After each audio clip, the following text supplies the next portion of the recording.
أنا وعدنا عيدنا قلب كسيدة الصوماليات وعنو ديارسنا هنا عن دلكان دفاعنا عن كدفاعنا عدو قولي هاي عدو قاو دبدا يقولها الله وكنور وحان إذن عدينا وننكبل انقاضينا إذن كهورتين نغين عن دمنا وعن هورتين عدو قلد قالنا وعن وحان هايسنا وآلة كل يوم عدو كان كوجان انت كذب وعن رباينا انقارسي دمان ومد الصوماليات مالا كنو شايبا وإن الله استاقى دلك الصوماليات سيد الله دفاعي لها والله دفاعي لها عدو قدها يا عدو قد بدل الله وحال ربا إن الله استاقى دلكان يا ددكان يا دين تانبا اسكما جوغيان هدية ايسان دد دفاع ايسان لهين وحال دوني يا ويل يا قمر iyo oday iyo cid kasta culumma iyo caamo shacabka iyo askarta iyo golayaasha dawladda dhammaan inaanu midowna sidii dalkeenna iyo dadkeennaba u difaacan lahayn intaa waxaan leeyahay ummadda Soomaaliyeed waxaan rabaa inaan fariin u fara dawladda Kenya oo ciidankeedii iyo dabaabaadkeedii ay ku soo jeedisay hadda dalka Soomaaliya waxaan leeyahay Soomaaliya waxay ka kooban tahay 25 milyan 25 milyanba waa askar weey waa sida xaqiiqada ah dadka cilmiga baarana way ogyihiin ama ma garanaysaa saadaaliya arrimaha ama maaragtay wax badan oo laga ogaaday awgeed dadka Soomaaliya tirada waxaa jirta lagu sheega laakiin tirada been weey ma aha sidaas tirada wadanka Soomaaliya ku sugan 25 milyan ay ka badan tahay 25 milyan ba way dagaalamayaan haddii ay u diyaar garoobaan cadowgoodana iska dhiciyaan uma diyaarsana inay dariska ay dab ku dhajiyaan inay dadka muslim iyo gaalba dariska la inay dhibaateeyaan uma diyaarsana inay daris xumo sameeyaan uma diyaarsana inay dalkooda iyo dalkala midna dhibaato ay ku soo hogaamiyaan laakiin waxay u diyaarsan yihiin dalkooda inay difaacdaan oo kaliya iyo dadkoodaba iyo dhiigga ummadda Soomaaliyeed inay badbaadiyaan ayay u diyaarsan yihiin annagu haddaan ahay ciidamada qalabka sida ee Soomaaliyeed waxaan u diyaarsanahay inaan dalkan difaacna aan ka difaacna cadowga uu leeyahay cadowga oo dibadda iyo gudaha labaduba ku nool waxaan idin cadaynaynaa oo ninka ballan qaadaynaa idinka hortiin annaga inaan dhimanno oo aan hortiin cadowga la dagaalanno oo aan waxa aan haysano aalada kulligoodna cadowgan ku wajahno idinkana waxaa la idinka doonayaa inaad sidaas oo kale u soo garab istaagtaan ciidamada qalabka sida Soomaaliyeed madaxda Soomaalida waxaa laga doonayaa oo siyaasadda qaabilsan inay ka keenaan jawaab cad oo la garan kara dawladdan dariska anahay ee Kenya dawladdaas oo banaysatay dadka shacabka ah Soomaaliyeed dhiigooda iyo hantidooda labadaba sida xaqiiqada ah waxaan marqaati ka nahay xilli badan oo waxaa jiray ay ugu soo gabanayaan argagixisaan la diriraynaa isla markaana dagaalkooda wuxuu ku socday ay yihiin dadka Soomaaliyeed ay yihiin dhibaatooyinka ay geysteen waxaa ka mid ah dadka noolnoolaa oo ay dileen iyo hantidoodii oo ay baabi'iyeen dadka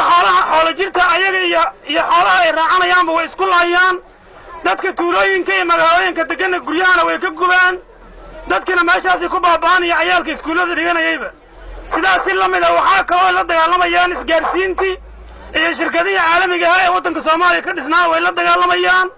ayaduna waxa weeye hanti baabi'in bay dhinacaas ka geysanayaan si kastaba ha ahaata xaqiiqahan waxaa la dareemi karaa dawladda dariska aan ahayn oo aan doonayna inaan cadowga iska kaashano oo aan doonayna inaan daris wanaagsan ahaana oo aan doonayna inaan fikir iyo maskax wanaagsan isku darsanno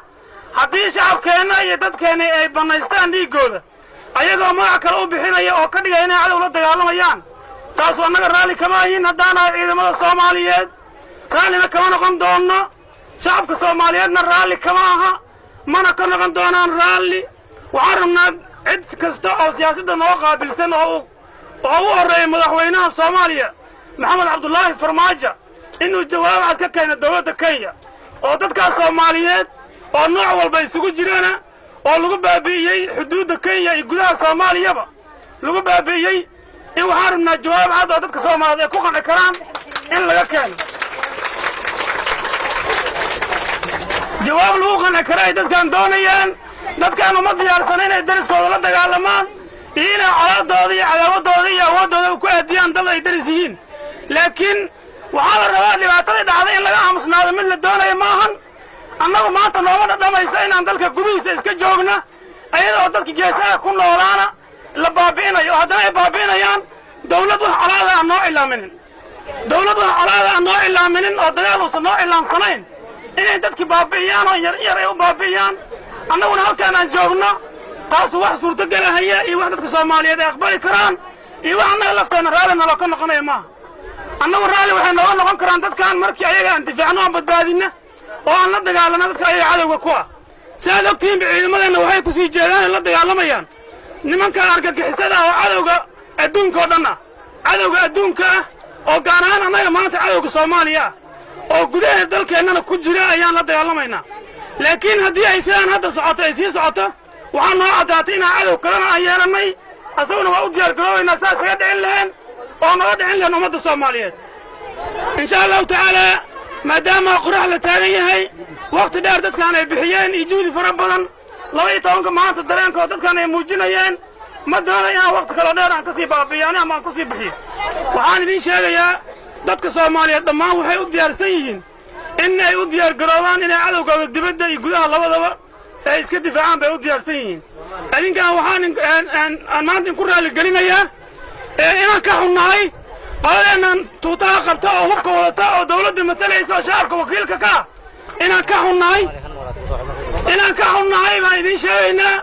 inaan dareenka ay qiiradayna la qabnaa idiin sheegaynaa inaanan saaxiib ahayn annaga nin qori iyo tuuto wato oo deris aan nahay oo laakiin dadka soomaaliya baabi'inay inaanan saaxiib aanan ahayn baa idiin sheegaynaa siyaasad inaanan wadaagi doonin baa idiin sheegaynaa laakiin dawladdeenna waxaan ka sugaynaa